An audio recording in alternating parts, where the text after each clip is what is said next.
বিয়ে বাড়িতে খুব আনন্দ করে কাটালাম, রান্না বান্না করার সময় পাইনি ঘরে, তাই আজকে রান্না করবো আর খুব সাধারণ রান্না করবো। তো ভেবে নিয়েছিলাম যে পটল, কুমড়ো, আলু, সোয়াবিনের তরকারি আর রুটি করব, কিন্তু তারপরে আবার ভাবলাম যে তরকারি তারপরে আবার আটা মেখে রুটি সেঁকে নিয়ে করা একটা মস্ত বড় গরমের ঝামেলার কাজ। তাই ভাবলাম একসাথে যদি দুটো কাজ হয় তার একটা ব্যবস্থা করি।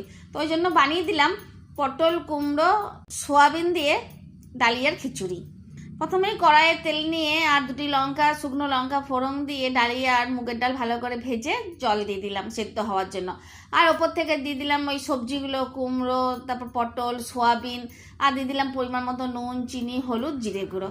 তারপরে সিম আছে দিয়ে দিলাম। আস্তে আস্তে আস্তে আস্তে ফুটুক ফুটুক করে ফুটে পড়ে আমার ডালিয়াও সিদ্ধ হয়ে গেল, খাবার সময়ও চলে এলো। তারপর আমরা সবাই মিলে খেতে বসে গেলাম। আর ডালিয়াটা আবার কী দিয়ে খাবো? সবজি তো দিয়ে দিয়েছি, কিন্তু তাও সবার একটা প্রশ্ন থেকেই যায় যে কী দিয়ে খাবো ডালিয়াটা। তো আলু আর ভাজি নিয়ে চলে এসেছিলাম চট করে আলুর একটা চপ, দারুণ স্বাদের চপ, আর মশলাটাও দারুণ। তো এই চপের মশলা দিয়ে দারুণভাবে মেখে জমজমাটি ডালিয়ার খিচুড়ি খেলাম। তবে সত্যি কুমড়ো, পটল, সোয়াবিন দিয়ে আমার ডালিয়ার খিচুড়িটা দুর্দান্ত খেতে হয়েছিল। চপটা না হলেও চলতো, কিন্তু স্বাদ বাড়ানোর জন্য আর কি দিয়ে খাবো এটা প্রশ্নের উত্তর দেওয়ার জন্যই চপটা আনা।